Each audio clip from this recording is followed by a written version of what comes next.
1 week from today, Avengers Endgame will hit theaters. It is the 4th Avengers film, the 22nd film in the Marvel Cinematic Universe, and the epic conclusion to the first saga of this behemoth franchise that began in 2008 with the very first Iron Man film. Endgame is the direct sequel to last year's Avengers Infinity War. That film alone had over 60 comic books / superhero characters in it. It's kind of funny because about 7 years ago, people were skeptical that having 6 or 7 characters would work in a film. The Avengers was released on May 4th, 2012, and was the culmination of the first phase of the MCU. It was directed by Joss Whedon and also written by him and Zach Penn, and starred a bunch of actors that we'll talk about later. The film was a major success critically and financially, but the path to success was not a certain one. The best way to summarize the history of Marvel Studios is risks. Lots of risks. Some background info. This all began way back in the late 90s, back when superhero films were a far cry from what they are today. We weren't getting half a dozen in theaters back then, half a dozen per year back then, and superheroes just weren't on the minds of general audiences. Marvel wasn't doing so great in the 90s either. Stock prices were at an all-time low, and they actually just went bankrupt at the time. In order to keep themselves afloat, they sold the film rights to many of their most popular characters. The good news for film studios, though, was films like Blade and the original X-Men and Spider-Man films ended up being very successful. The bad news for Marvel was they were only getting a small percentage of those profits. So they started to produce their own films with the characters they did have license to, not just to get a bigger chunk of the cheese, but to have more artistic control of their characters. The firm Merrill Lynch gave Marvel a nice little bit of money, $525 million over 7 years, to produce their own movies. Part of these funds helped them buy back the rights to some of their characters, relatively unknown ones like Thor, Black Widow, and Iron Man, who actually had a film stuck in development purgatory for over 20 years at multiple studios. Tom Cruise was almost Iron Man. Anyway, Marvel Studios began formulating a plan to give many of these characters their own feature films, and because they were all produced at the same studio, they could cross over into each other's films in a shared cinematic universe, and considering they had the rights to most of the characters that made up the original roster of the superhero team, the Avengers, it would only make sense that that film would eventually be produced. Superheroes teamed up all the time in comics, but never before had that kind of team-up been put to the silver screen. Marvel's insurance made it so that if their films, if they tanked, they wouldn't have to pay Merrill Lynch out of their own pocket. Instead, they used their characters as collateral. So if all this backfired, Marvel would lose the rights to their own comic book characters. Risk number 1. Many of the characters they were making films on were sort of B-list superheroes, not to comic book fans, but to the general public.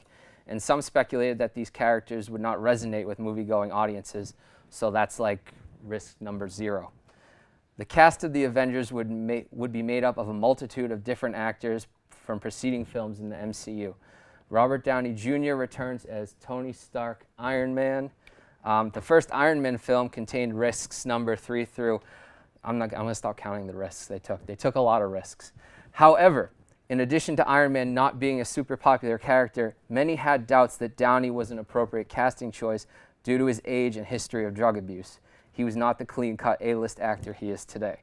Nevertheless, director Jon Favreau backed his decision, and Iron Man started the MCU with a bang, becoming one of the highest-grossing films of 2008 and elevating Downey Jr. to stardom.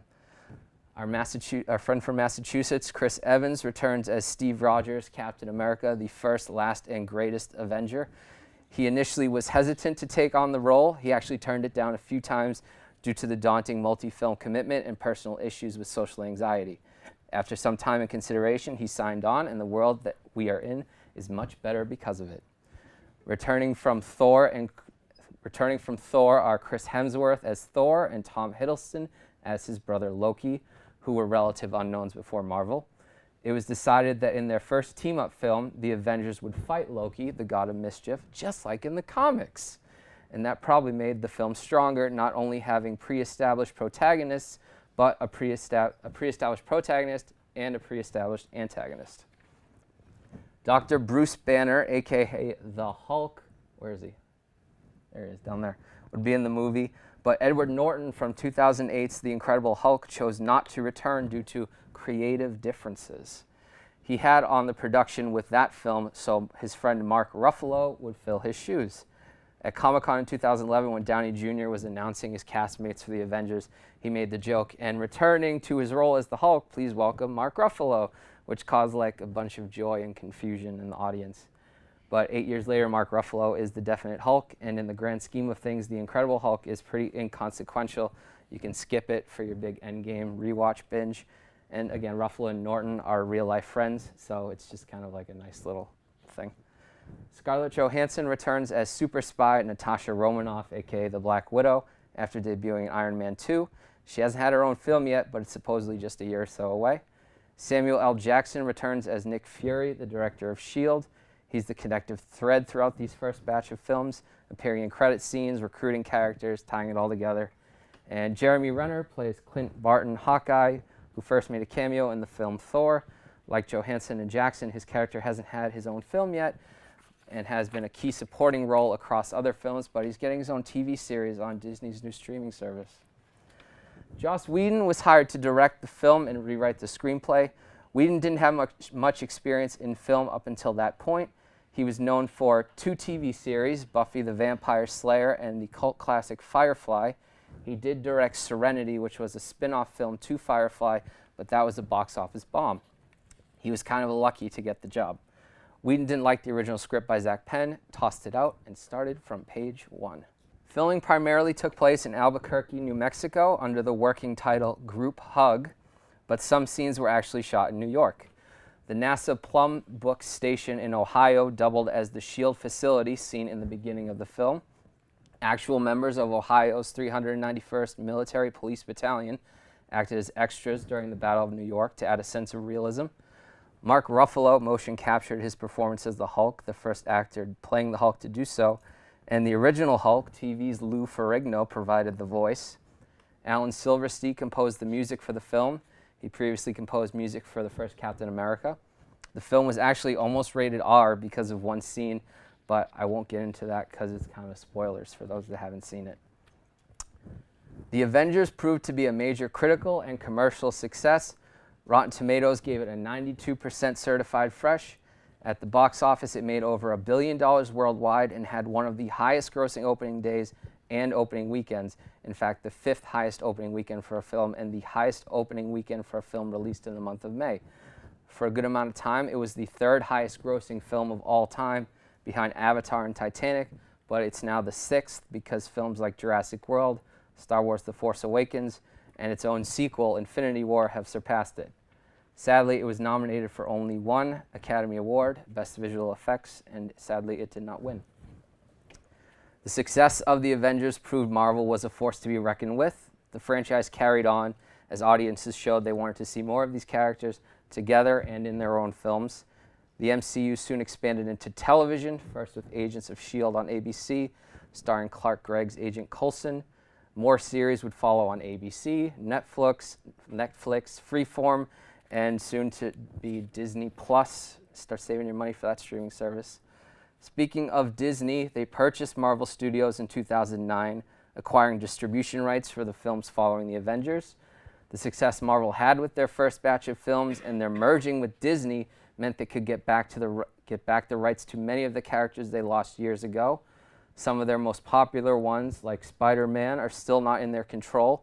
However, a certain deal with 20th Century Fox that just went through is bringing quite a bit of them back.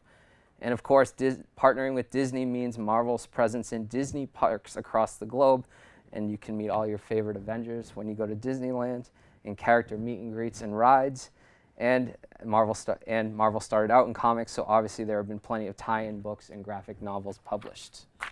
The Avengers changed storytelling for film. For years now, other studios have tried to replicate the success of the MCU by trying to kickstart their own cinematic universes. Many have tried, and many have failed. Most notably, Warner Brothers have tried to get their own cinematic universe off the ground with the characters of Marvel's rival, DC. That's like Superman, Batman, Wonder Woman. There have been more bad films than good ones in that franchise, but things are starting to turn around. Sony tried to do their own with the Andrew Garfield Spider-Man films, but it's not even just superheroes. Universal has failed twice to start a cinematic universe based on classic monster movies like Dracula and The Mummy. The Fast and the Furious films are starting their own cinematic universe.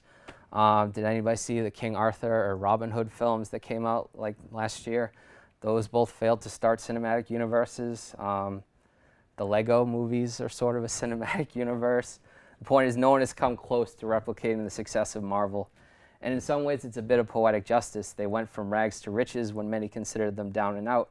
It all could have been horribly backfired on them, but they knew what they were doing.